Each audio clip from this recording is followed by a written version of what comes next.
आई सावन के पावन महीना में एगो पत्नी अपना पति से कहे छे हो से तू देवघर जाय छो त जा, लेकिन देवघर जाय छो तो दस हमरा ले शंखा पोला आ छोटका नुनू ला झुनझुना कि जाई छो देवघर निक से जलवा चढ़ाई राजा जी।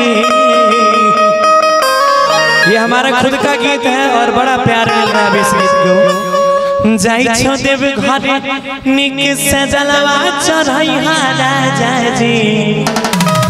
छोटा कानून ले अरे छोटा कानून ले झुना झुना मलेने राजा जी। आया जाए मीठी मीठी ताली के साथ 1 2 1 2 3 4।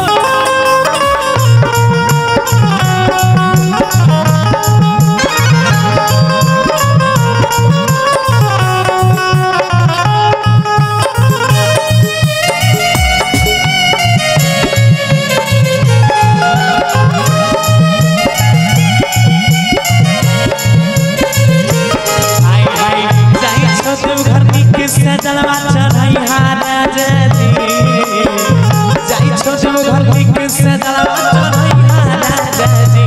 छोटा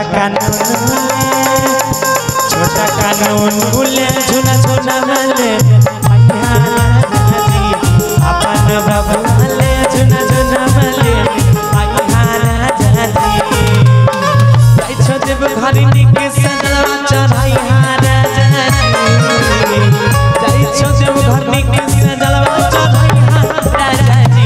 छोटा कानून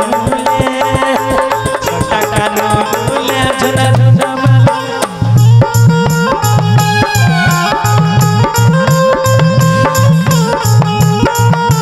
क्या बात है।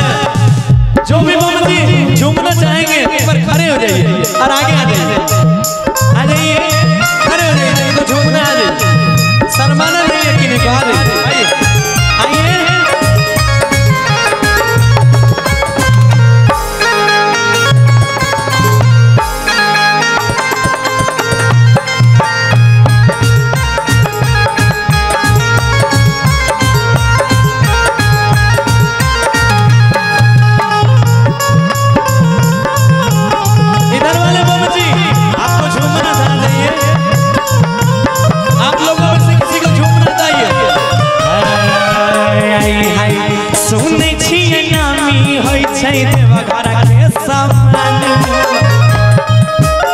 इधर वाले बबली जिनको झूमना है आगे आइए।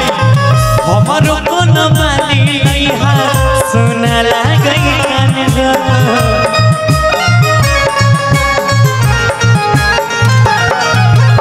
एक मिनट भैया जरा एक गमछा दे दीजिए हमको थोड़ी देर के लिए। कौनो गमछा दे दी ना। अरे वो आए कहल गइल बा जब जैसा तब वैसा ना कइल त मरद कैसे बोल बा। कहल गइल बा अरे सुनै छियै नामी होई छै देवघर के सामने। हमरो कोन बाली लइहा सुना लागै कान गो।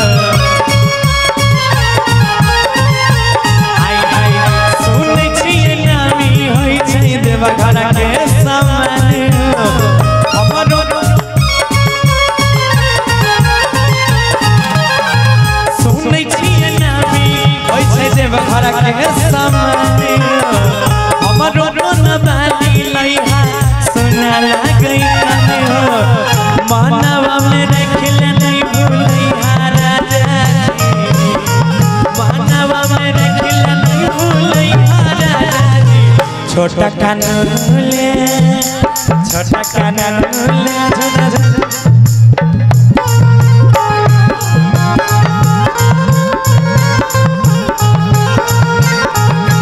क्या बात है।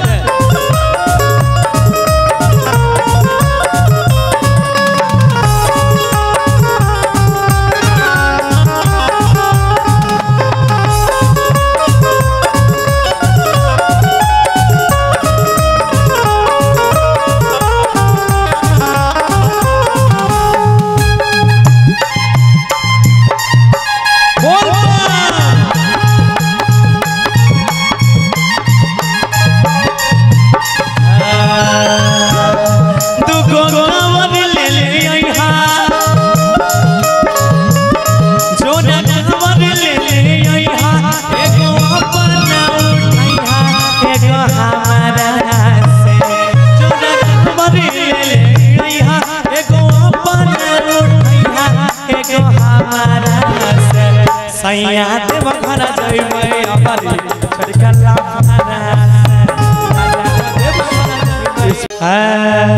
कब से तोरा कहै छिया केतना तू कमाइबा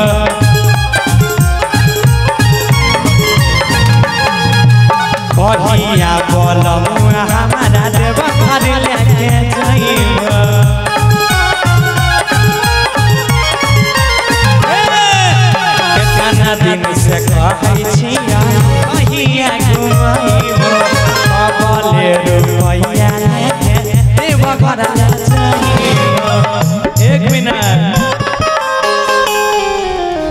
आज भले नथिया भूली जइहा आज पिया ले अइहा झुमकावा सुन देवा घरवा से भले नथिया भूली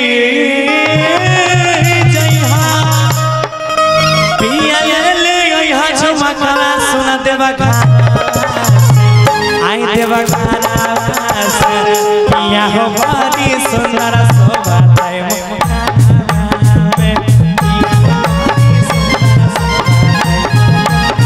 पिया हो बड़ी सुंदर शोभा